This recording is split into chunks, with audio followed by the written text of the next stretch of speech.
hakuna akambozvipikisa. Masoja anga ariko kwachiyadzwa. Varipo masoja vari involved pakubiwa kwemari. Havasati varemadzwa nanhasi.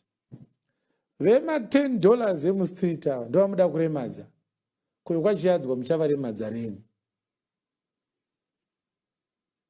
Munovaremadza rini vakatora 15 billion emadiamonds. Vanaenrita rushwaya vakabatwa negold vakaconvictwa ne competent court of law. Muchavaremadza rini vanaenrita rushwaya? Kuve drugs scandal muchavaremadza rini? Kuvana Priska Mfumira muchavaremadza rini? Vana Ignatius Chombo vakaenda kukoti kasingaperi nenyaya dzecorruption dzeland muHarare. Hakuna akamboti ndichava. Mr. Chwenga was seen at Marange Apostolic Church. We saw him in Methodist Church. We saw him at Mwaja's church. We saw him at Makandiwa's church. This very man who is threatening people with violence, they applauded him and said, he is a general par excellence. Is this excellent leadership when a vice president threatens people with disability? Ndokuremadzai. Pana Makandiwa, tiye munhu wamaipembedza uyo aitaura ari kutaura kuda kuremadza vanhu. Ndo zvakaita munhu akaropafadzwa naMwari here. Is this what a leader who is coming from God should do? Vatungamiriri vanobva kuna Mwari. Ndo zvakaita mutungamiriri akabva kuna Mwari here. Izvezvi zvandatotaura izvi kunotori nevachafuma vaida kundiremadza mangwana kuseni.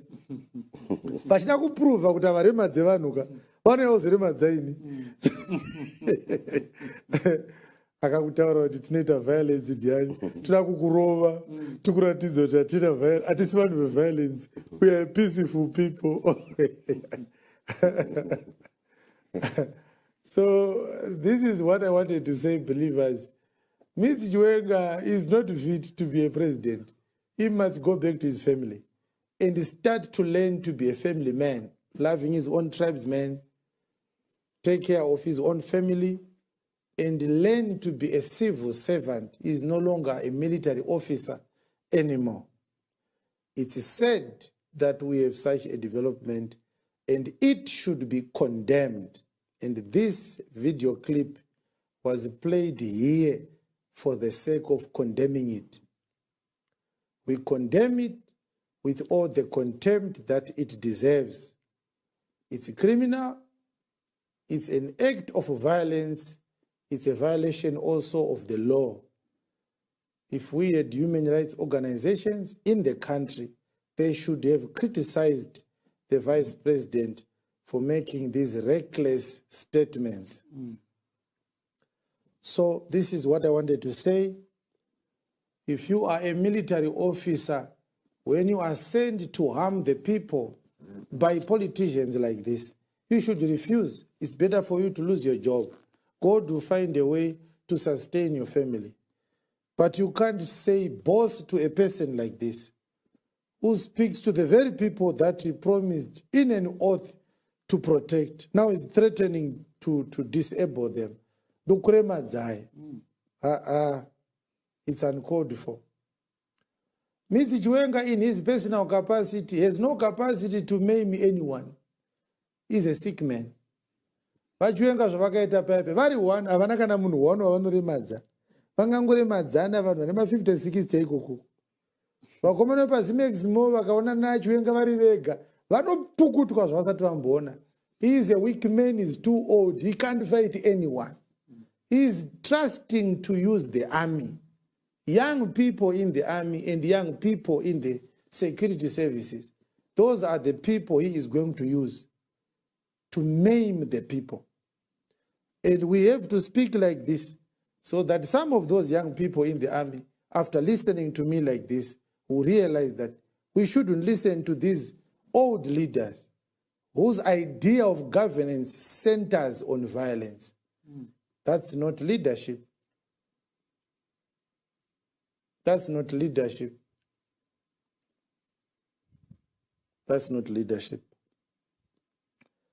Okay, believers, I have spoken unashamedly. Yes. The fact that the vice president is a cousin of mine has nothing to do with the work that I'm doing. Zimbabwe is not owned by the Chwenga family. Yes. And I am not an apostle in the Chwenga family. I am an apostle of God in the church. The institution that I serve is even bigger than Zimbabwe itself. So when I speak, I don't use tribalistic ideologies. Yes. I speak from the tenets of pure doctrine as a servant of God.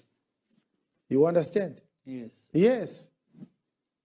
And so you shouldn't think that if I know you or we are related in the blood and you do something that affects a nation, I will be quiet to honor a selfish, personal, a self-serving, a nepotistic ideology or bias. Never. I got nothing from the government of Zimbabwe through anyone, through corruption practices. My days in government were based on working, based on my competencies, so I owe nobody an apology. I'm a man of God.